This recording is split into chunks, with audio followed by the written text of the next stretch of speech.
Ayan, back to kitchen. Namiss ko magluto. Magluluto ako ng ginisang repolyo. At lalagyan ko ng celery. Siyempre, hindi mawawala ang bawang at sibuyas. At saka ang pork. Piniling na pork.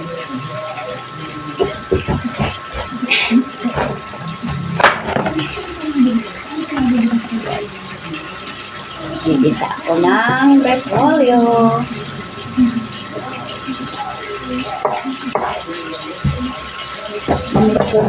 Mag-iso ulit ang aking iluluto. Tagal-tagal din ulit ako hindi makapagluto. Kaya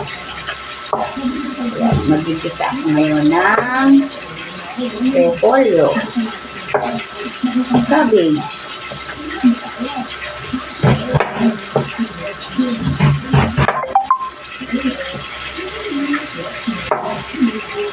Ito rin ko ng aking mga tapos. Kasalang na rin ang aking prito. Ayan.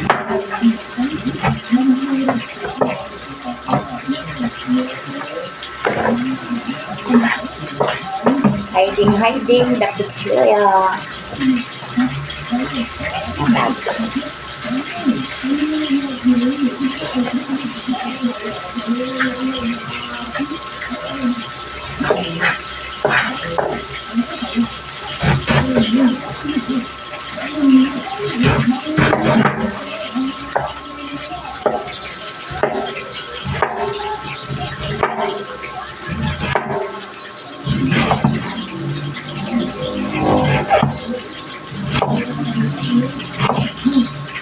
Ang aking lutuan na yun ay nandito na sa loob ng bahay kasi pinaalis na dun sa labas kasi ginawa ng kabilang bahay.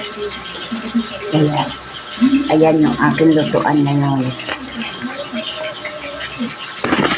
Ayun. Luluto ako. Piprito ako ng tilapia. Pero ngayon, ito ang aming CR. Nakalimutan ko.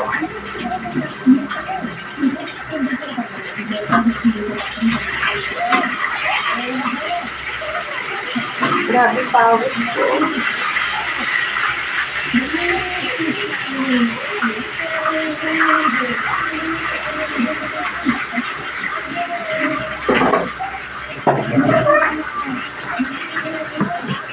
Yeah, diba? Nakita nyo na yung aking lutuan. Kaya ang aking, ito ang hiwaan. Tapos ayan lang ang aking lutuan.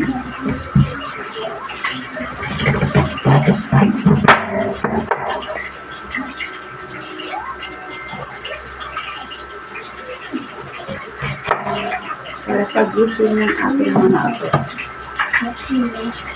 Yan, sir na, may tanghalian na kung ano na lang ang kakainin nila.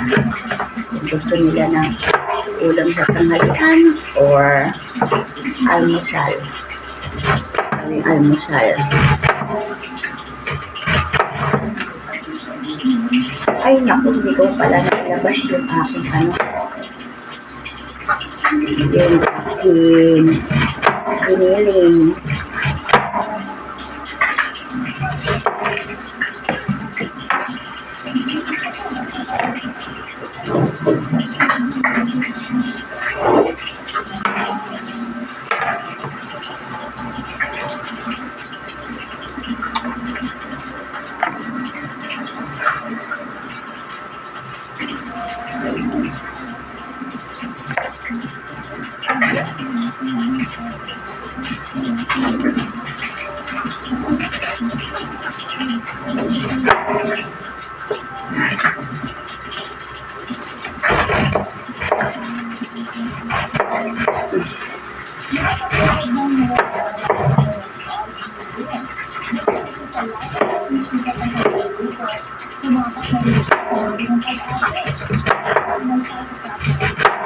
Medyo mura ang cabbage ko ngayon, kaya anak ko, pag namimili na ng cabbage, sweldo, Bumibili na siya ng stock. For 2 weeks. Para menos. Tapos, lalagay ilinisin maigi, lalagay sa freezer yung mga pinamili. Yan. Okay na. Nakahiwa na ako na repolyo.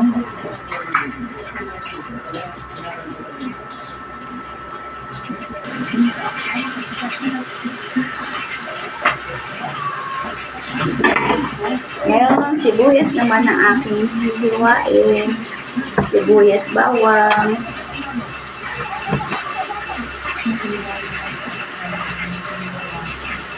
Binarang ko, no? Init. Grabe. Ganito lang yung ginagawa ko. Pero, tagaktak ang pawis ko.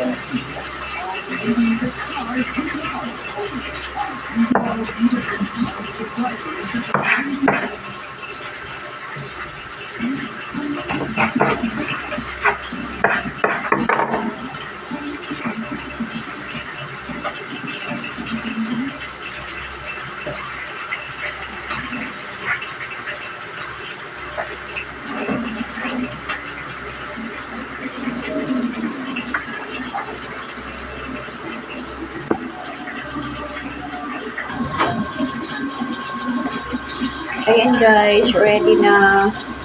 Nakahawa na ako ng sibuyas bawang. Ready na rin yung aking repolyo. Huhugasan ko na lang to.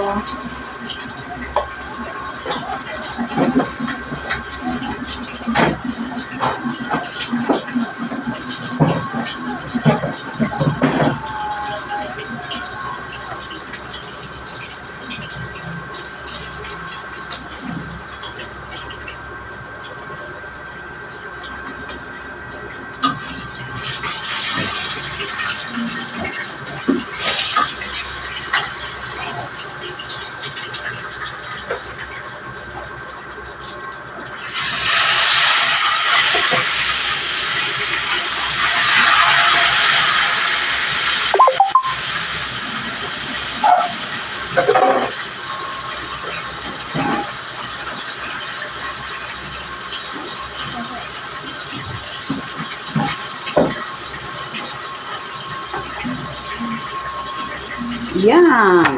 Ready na ang aking lutuing gulay. Higpit-higpit na.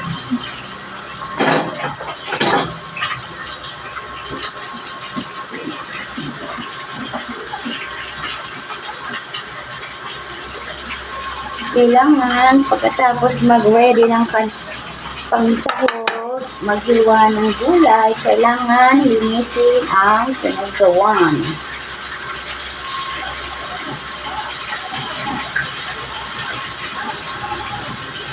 Ayan. Tapos na. Ready for sa paggigisa ko.